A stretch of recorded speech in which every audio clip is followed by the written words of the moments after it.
So yun guys, ito na, narating ko na nga pala yung matagal ko na sinasabi sa aking mga katrabaho na ilog na dumadaan sa ilalim ng lupa. Bukal siya, laging bukal.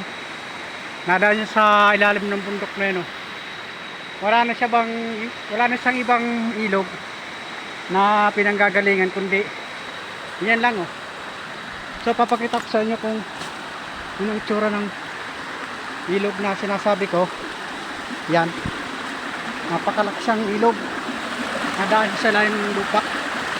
Yan oh. Tabi-tabi po no. Pabulag lang po. Tabi-tabi po, yan po. Yan. Nadaan na siya rito sa kusing lupa. Dito na siya lumabas. Yan, gubat na yan, wala nang ilog yan oh.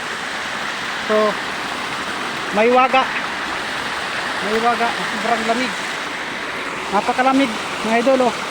Bukal, parang tubig. Ano, bukal yan.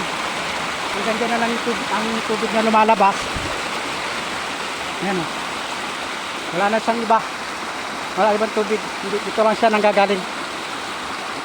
So yun muna guys, salamat, good luck sa inyo.